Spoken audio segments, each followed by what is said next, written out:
Dear Rafiki Yangu, how'd you get so happy? Maybe you could always get everyone to join you on the dance floor, even when there is no dance floor.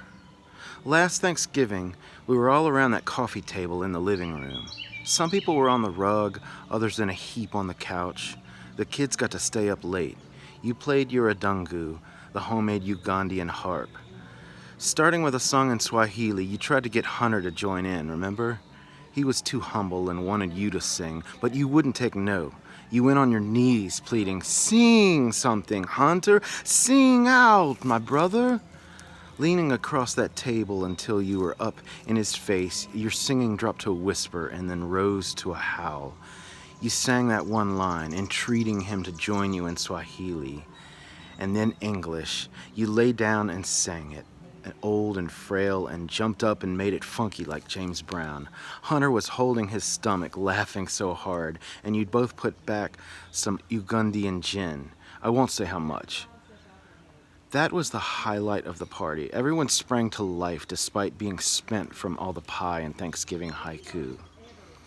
It could be that you've always had that Pied Piper thing, but your life took a hairpin turn when you were so young. I can't imagine there were parties for a long time after that.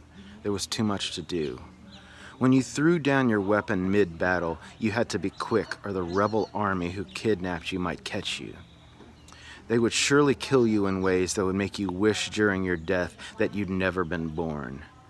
What they did to escaped child soldiers is so far off the scale in terms of human atrocity that I can't believe I was alive anywhere drawing a safe breath while that was happening somewhere else. I can't hold those images in my consciousness and sustain the idea of a benevolent creator, but your faith does not waver. You believe in God. You live as a free man now. Free man might be a relative term for some men, but not you. There is being kidnapped, brainwashed, and tortured, and then there is escaping that. There is stowing away in a truck that you hope will bring you to safety, and when that truck is overtaken, the canisters of paraffin that you hide behind are pierced, and the wax inside burns you so severely that your skin bleaches white. You are disfigured, but it is temporary. More important, that you run and are free. You go looking for a distant relative who takes you in and gives you a mat to sleep on. There is a roof over your head and no gun acting as your pillow. You are free to work, and work is now freedom, even though you carry buckets through the slums for pittance and for more hours a day than most people are awake. Working your fingers raw is a privilege because you have the sovereign right to be the boss and the slave, and you go back to school with your earnings and you graduate. Freedom is holding your diploma in your hands. One morning you wake up to hear that your hometown was taken over. People you knew, guys you went to school with, were hacked up and set fire to, their bodies left to boil by the side of the road. You've already lost your beloved brother, and now there are more children hiding, running. An idea comes to you that will bring massive work and responsibility, but you don't hesitate. You will build a safe place for those children, a school, and you won't quit when reason tells you to. It's been a cycle of having your arms tied only to liberate yourself again. This grew you an enormous wingspan to rise above the bitterness anyone would expect you to have. When your hands are tied now, it's not a surprise or an obstacle. Who needs more than a brain and decency, you think? Wings. Do you remember when we went to hear Adam sing?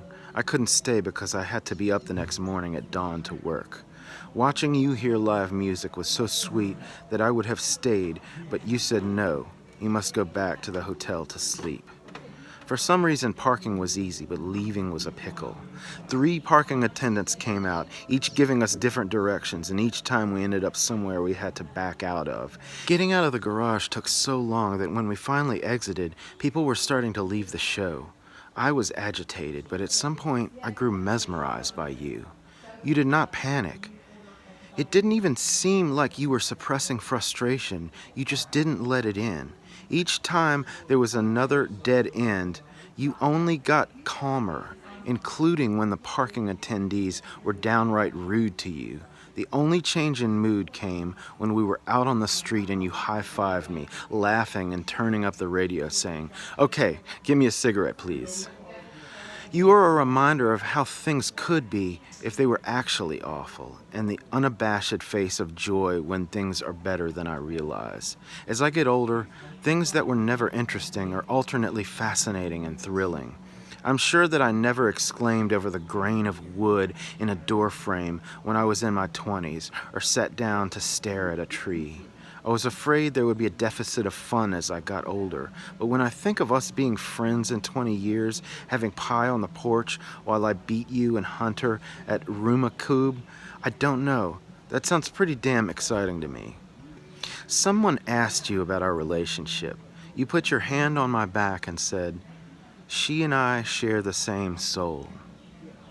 Pretty sure I'm not worthy of that, but it's something I can strive for, having been already awarded it. I wish I could single-handedly support your school, but I am humbled that you trust me to help. I know you feel like a family member in our home, and that is both an honor and really freaking lucky, because who else can build a fort out of sticks with my kids? And who else jumps in my pool with me at midnight and then sings on the porch while the crickets harass each other and we play records? Talk about family and theater. Drink red tea with honey. One night in California, we were on the deck having a beer. I know there are things you don't like to remember, but I wanted to know how you stayed positive.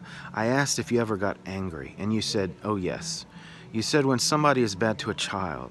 And I said, "Is that all?" And you said, "Well, also if someone interferes with my performance on a stage."